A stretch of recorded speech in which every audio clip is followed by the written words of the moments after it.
அனைவருக்கும் வணக்கம். நம்ம வீட்டில் இல்லைன்னா ஃப்ரெண்ட்ஸுங்கிட்ட ரொம்ப சொந்தக்காரங்கிட்ட இப்படிலாம் பேசிகிட்டு இருப்போம். ஒரு சில விஷயங்களால் ஏதோ ஒரு கருத்து வேறுபாடு வந்துடலாம், எப்படி ஒன்று பேசிக்கிட்டு இருப்போம். திப்புன்னு பார்த்திங்கன்னா ஒரு சிலர்லாம் சண்டைக்கு வந்துடுவாங்க. ஆச்சா பூச்சா பார்க்கறதுக்கலாமா அப்படி இப்படின்னு சொல்லிட்டு கருப்புசாமி மாரி கொடுவாள் தூக்கி நிற்கிறோமா ஒரு சிலர்லாம் உண்டு. பார்த்துக்கலாம்டா எங்கள் ஊர் பக்கம் வந்து போடுறா, இல்லை ஊரை விட்டு எப்படா போயிடுவேன் அப்படிங்கிற மாதிரி அமைப்புலாம் எதுக்கு எடுத்தாலும் பொசுக்குன்னு கோவம் வர்றது அப்படிங்கிற மாதிரியான அமைப்பு. அதாவது புத்தியை தீட்டுறானா கத்தியை தீட்டு வாங்குவாங்கள்ல, அந்த மாதிரியான விஷயந்தான். சில பேர் யோசிக்கவே மாட்டான், படப்படன்னு நெஞ்சு நிமித்திட்டு நின்றுக்குவான். அது யார் அப்படின்னு நம்ம ஜோசியத்தில் சொல்ல முடியும்னா கண்டிப்பாக சொல்லலாம். ஏன்னா ராசி கட்டாங்கிறது மேஜிக் பாக்ஸ் தானே, கண்டிப்பாக சொல்லலாம்.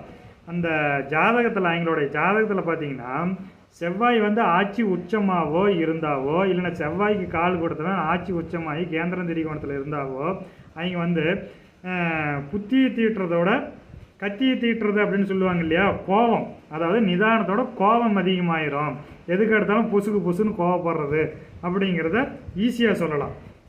யார் புத்தியை தீட்டுவாங்கிறத அடுத்த வீடியோவில் பார்ப்போம். மறக்காமல் நம்ம சேனலை சப்ஸ்கிரைப் செஞ்சுக்காங்க. அடுத்த வீடியோ வரும். நன்றி, வணக்கம்.